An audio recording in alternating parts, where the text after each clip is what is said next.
Please use your liberty to promote ours. That powerful plea was written in a 1997 New York Times op-ed by Myanmar's now de facto civilian leader, Aung San Suu Kyi. She's one of the most influential leaders in the world and today one of the most controversial. She's won a Nobel Peace Prize and spent years under house arrest as a political prisoner. But despite being the democratic icon that she's been for decades, many believe Suu Kyi has failed to uphold her own principles when it comes to others, like Myanmar's Muslim minority, the Rohingya. Hey guys, I'm Sana. Welcome to AJ Plus, and today I want to talk about Aung San Suu Kyi's powerful rise as a symbol of democratic struggle and the controversy that now threatens to undermine everything she's been celebrated for.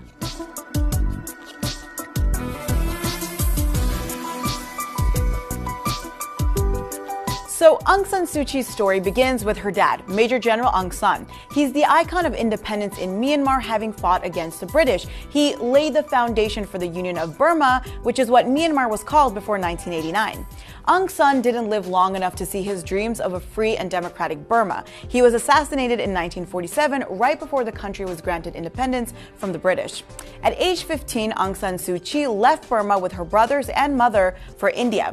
At that time, her mother was appointed as the ambassador to the country. Aung San Suu Kyi would go on to spend most of the following years outside Myanmar, eventually moving to the UK, which became her home. Now, while there was all this movement in her life, Myanmar had gone through some major political upheavals, from a democratic country to coming under junta rule in 1962. The coup was led by General Ne Win and resulted in an isolated, corruption-filled country where political dissent was crushed. But it wasn't until 25 years later, when Suu Kyi returned to care for her sick mother, that she decided to take a stand against what was happening in the country. 1988 was a big turning point for Myanmar.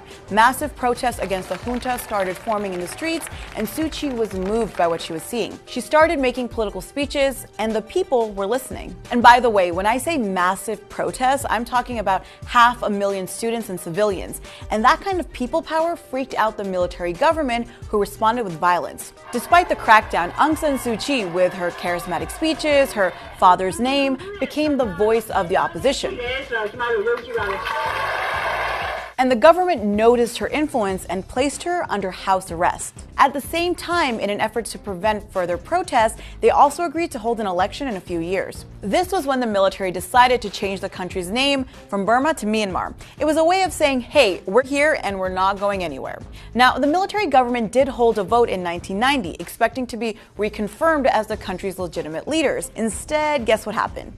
Aung San Suu Kyi and her party, the National League for Democracy, won. That vote should have returned Myanmar to a democracy. But the military government ordered Suu Kyi to stay under house arrest and spent the next several years trying to curb her political power. We'll have to create opportunities to do more as a political party, to operate as a political party. The generals even enacted a constitutional amendment that banned her from becoming president. Instead of sinking into irrelevance, Aung San Suu Kyi actually became more influential during her house arrest. Since she believed in the nonviolent activism of Mahatma Gandhi and Martin Luther King Jr., she found power in following the government's house arrest orders. She stayed behind her fence, but would hoist herself up to give speeches to the crowds that would gather in her yard. It was this sort of resolve that earned her the admiration of both the people of Myanmar and the international community, which awarded her the Nobel Peace Prize in 1991. Aung San Suu Kyi went on like this for over 20 years. And then Myanmar reached a boiling point. Massive protests once again broke out in the streets,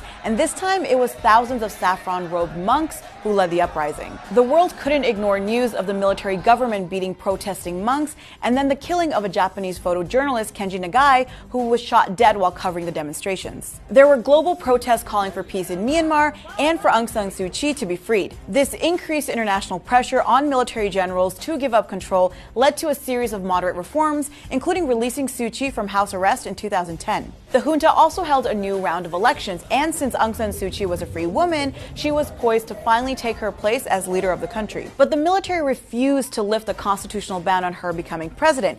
That amendment, by the way, states that anyone with foreign-born children can hold the office. So she couldn't become president, but she still became the civilian leader of the country. When her party won in 2015, she instead was given the position of state councilor, which has given her the power and influence to lead the country. This moment was seen as monumental, that maybe this was it. This was Myanmar's transition back into a democratic country. But there's one issue that's overshadowed Suu Kyi's fight for freedom and her legacy: the Rohingya.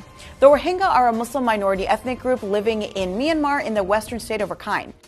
Now, the Rohingya are forced to live in some pretty abysmal conditions. They're not considered citizens, they have very few rights, and they face violence from the military and from civilians, including organized mobs of monks. Human rights groups have shown that the systematic violence towards the Rohingya has been tantamount to ethnic cleansing, even genocide. And while the violence against and the displacement of the Rohingya started well before Suu Kyi came into power, there was this belief among many that now that she was free, she'd be able to advocate for the rights of the Rohingya. But she didn't, and she hasn't. Instead, in a 2017 interview with the BBC, she denied ethnic cleansing of the Rohingya. I don't think there's ethnic cleansing going on. I think ethnic cleansing is too strong an expression to use for what's happening.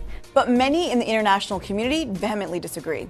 I heard allegation after allegation of horrific events like these: slitting of throats, indiscriminate shootings, setting alight houses with people tied up inside, and throwing very young children into the fire, as well as gang rapes and other sexual violence. She's also denied entry to UN teams into the troubled Rakhine state, teams who want to investigate the conditions of the Rohingya. Critics have also pointed to additional shortcomings, including ongoing military conflicts in other regions, the jailing of critics, and a general lack of transparency within her government.